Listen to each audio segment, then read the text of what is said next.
Good evening everyone, this is Manas, your friend and tutor, and welcome to another wonderful session in Mechanics of Solids. So today we are going to talk about principal moment of inertias, and if you haven't seen my previous video that was based on MOI calculation with respect to an inclined axis, you must watch that. Once you've seen that, you can see this video. This is going to be fun.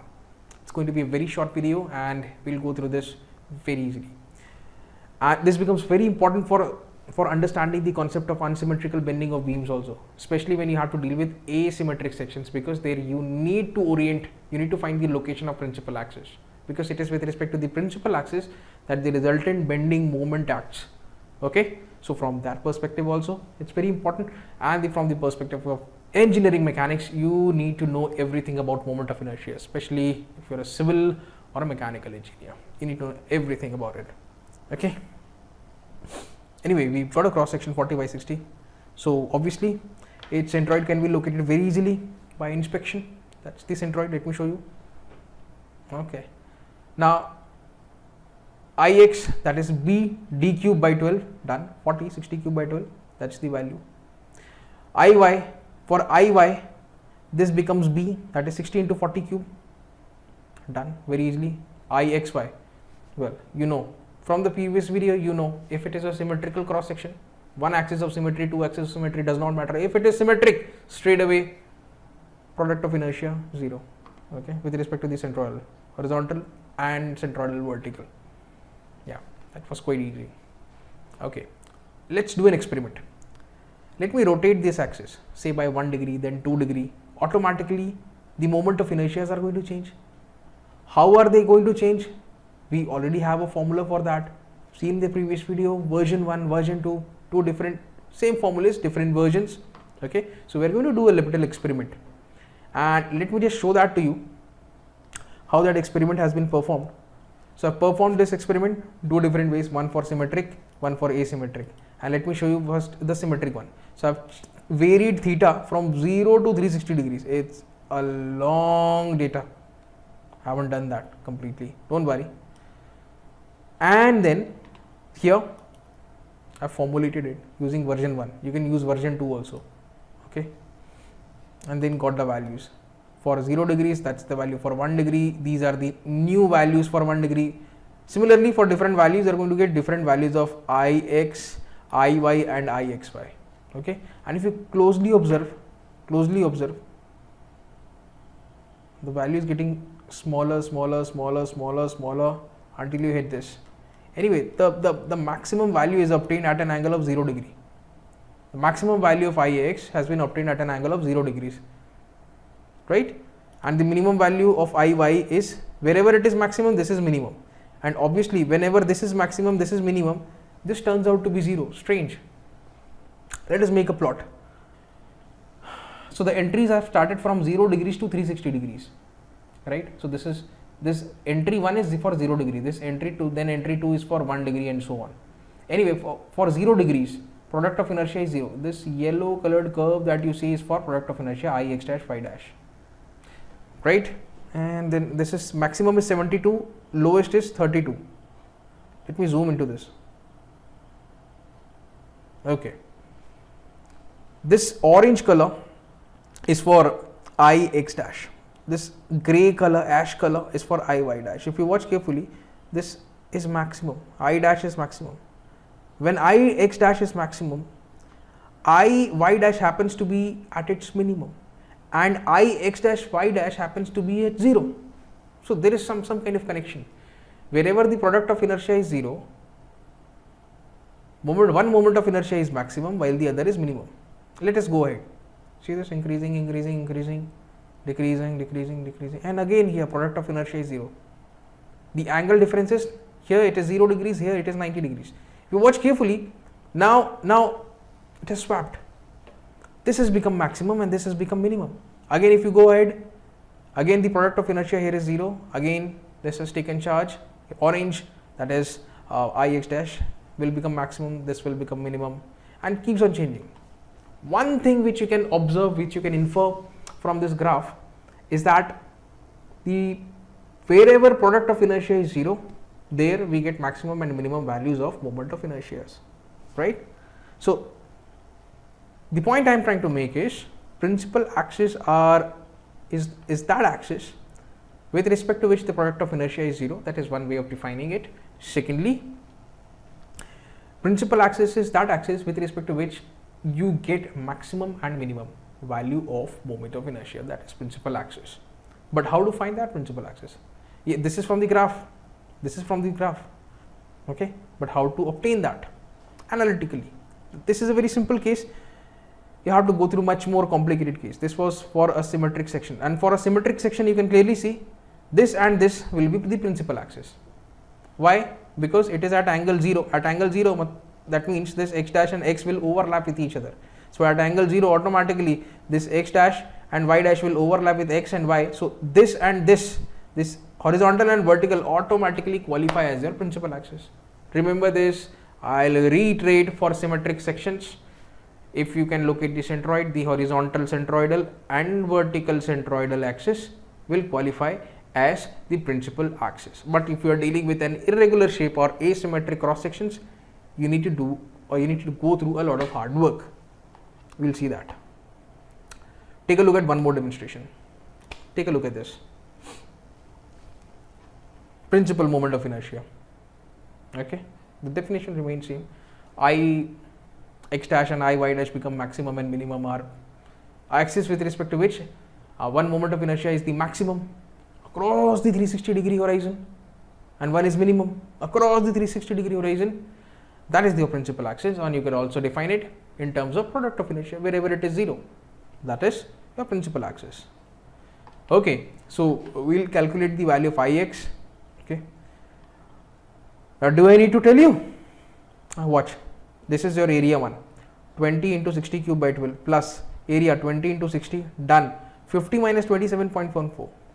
Got this? For you're calculating Ix, so this is BD cube by 12, moment of inertia with respect to its own centroidal axis plus area multiplied by distance between the baby centroid, that is the centroid of this blue colored region, and the main centroid. The main centroid is right here. So this is 27.14. And no, not horizontal. We have to take the vertical distance at dealing with Ix. So this vertical, this is 50, this is 20 plus 30, 50, this is 27.14, done. Plus this area, 80 into 20 cube by 12, done. 80 into 20 that is the area multiplied by vertical distance between the two centroids. Always remember, whenever you are computing Ix, you talk about the vertical distances. Whenever you compute Iy, you talk about the horizontal distances. Okay, so that is 27.14 minus this 10. So this is the vertical distance. Secondly, Iy, this becomes your B, that is 60 into 20 cube by 12 plus the area 20 into 60 and the horizontal distance. So that's 10, that's 27.14. 27.14 minus 10 plus 20 into 80 cube by 12, 20 into 80, done. Horizontal distance, well, this is 40 and this is 27.14. That's it. Okay, now let us calculate the moment of inertia, product of inertia. Product of inertia, again it's very easy. Again you need to apply the parallel axis theorem. This is with respect to its own centroidal axis. So if you happen to make a vertical and horizontal, so with respect to this horizontal axis, with respect to this pair of axes, obviously it is going to be 0, isn't it? Okay, let me make it here also. First of all, let us talk about this blue rectangle.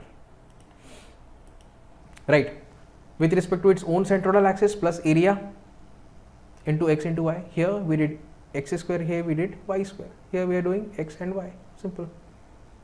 Okay, so with respect to its own centroidal axis, it becomes 0 plus 20 into 60. Again, this is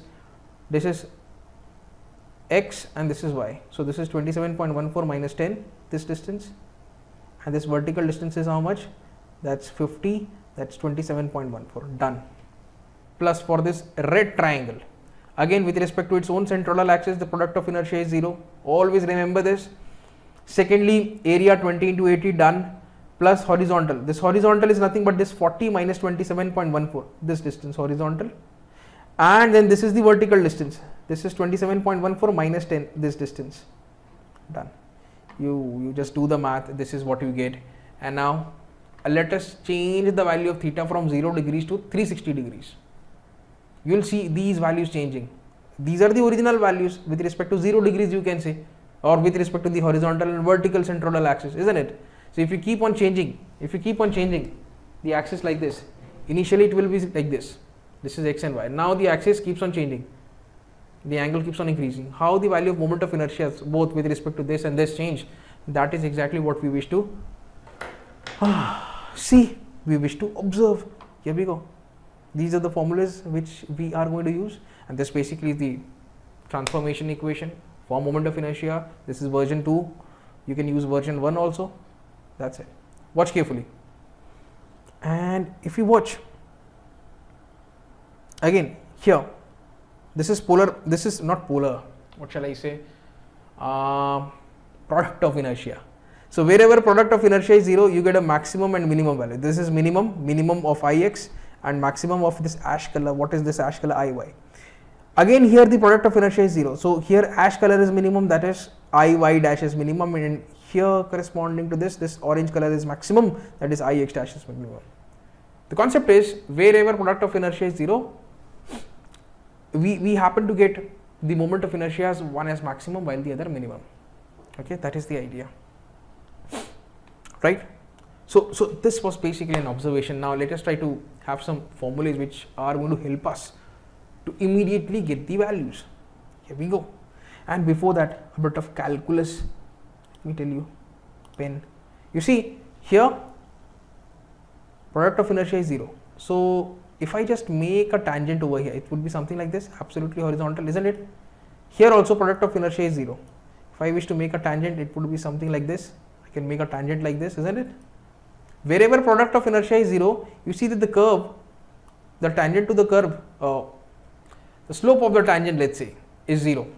The slope is 0, right? Wherever product of inertia is 0, there, if you see the corresponding status of Ix and Iy, you will see if you draw a tangent, the slope of this tangent is 0 because it is absolutely straight horizontal. That means the slope is 0, isn't it? This is going to help us. And what we are going to do is we are going to apply the concept of maxima and minima. Again, a bit of calculus, that is going to be our weapon to formulate the orientation of principal axis. And here we go. Let me get my pointer out. Here we go. So that's Ix dash for you. Ix dash, where is Ix dash? Yeah, this is Ix dash, right? Ix dash. At this point, it has a minimum value, but here it has a maximum value. So in a certain range, in this local region, you can say this has a minimum value. In this local region, this has a maximum value. Whatever it is, it has a maximum or a minimum value in a certain span, right? So obviously, if what we can do is we have an expression for it. If we can differentiate this, that differentiation would be the slope, isn't it? And slope is equal to 0. When we put this slope equal to 0, we will find this angle over here. Let's watch. This is the formula which we have, right? Slope will be equal to 0, as I told you. Differentiate this. When you differentiate this, this automatically would be 0. Cos 2 theta would become minus 2 sin 2 theta. This is minus Ixy. Sin 2 theta would become 2 cos 2 theta. You just need to simplify this. This is going to be damn easy. This is what you get. Orientation of principal axis, right? So if you've got a cross section, symmetric or not, does not matter. You've got a cross section, let's say you've got an irregular shape, you've got an asymmetric section. You first locate the centroid, find Ix, find Iy, no problem. Also find Ixy. Okay, plug all the values into this. You are going to find the location of principal axis. Okay, that's so damn easy. Again, you could have done this with the help of this formula also. Differentiate and equate to 0. Differentiate, equate it to 0. Again, you will get the same result. You could have got the same result by equating this product of inertia as 0. Just equate this to 0 and you are going to get this same result. No difference whatsoever, right? So this is very important. But again, how to interpret this tan 2 theta equals this stuff over here. Now let's take a look at this. Very intuitive, right? A bit of trigonometry used. You've got to be very careful. Tan 2 theta, okay, negative sign, numerator, this is denominator. You can also write this as numerator negative and denominator positive. Okay, also write this as numerator positive and denominator negative. These are different ways of interpreting the result. So what tan 2 theta? Tan theta is basically perpendicular over base. So what's this?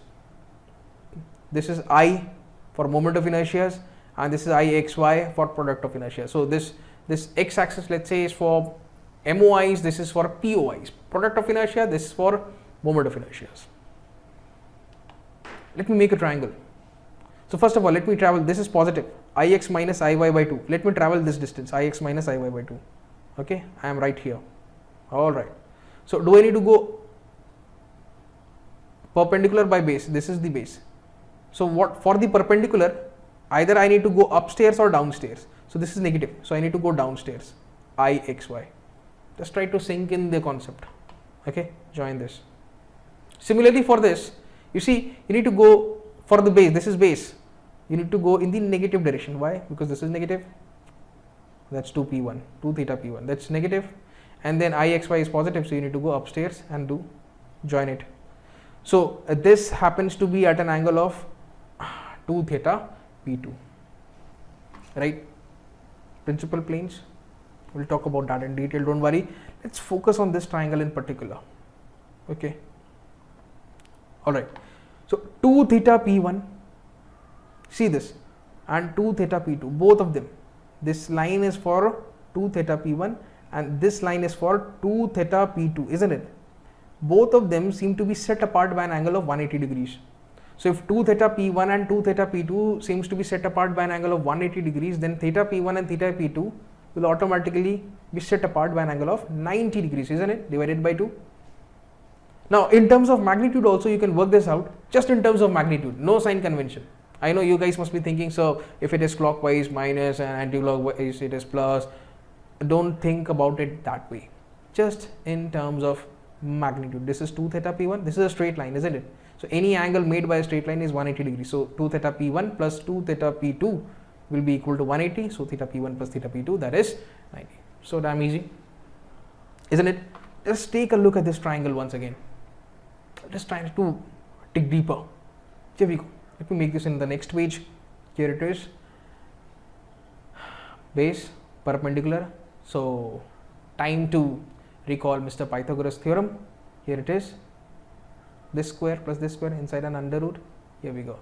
Now from this triangle, obviously you know what tan 2 theta is, but you also know what cos 2 theta is. That's cos 2 theta, base over hypotenuse, and that's sin 2 theta, perpendicular over hypotenuse. Since this is in the downward direction, we have taken this as negative, right? Follow the sign convention. Okay. Now, what you can do is, you know the location of principal axis, that is 2 theta p1 or theta p1, right? You can calculate it, obviously, and then you can put that value into either version 1 or version 2. This is version 2, isn't it? You can deal with version 1 also. So let's talk about version 2. Let me put these values, cos 2 theta and sin 2 theta, into these equations. Here we go.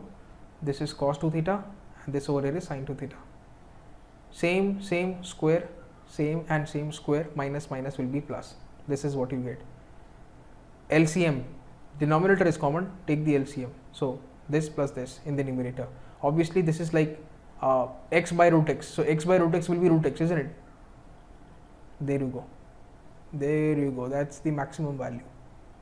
Okay. So whenever you put the angle for principal moment of inertia, whenever you put this angle corresponds to the principal axis. Whenever you put this angle into version 2 or version 1, you are automatically going to get one maximum value and one minimum value of moment of inertia. Right? So that's the maximum value and this over here is the minimum value.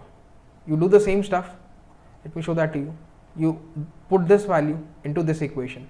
You are going to get this value. So one is the maximum value, one is the minimum value. In some of the books, they have also referred it to as the major and minor principal moment of inertia. For working out the principal moment of inertia, you straight away can use these formulas, right? And if you plug in these values into this, automatically you should get the value as 0. Yes, you will. Do that. Try doing it. You'll get this value as 0. So finally, let us summarize. this is where we started. Okay, horizontal, vertical. With respect to an inclined axis, we developed two versions, right? Fair enough.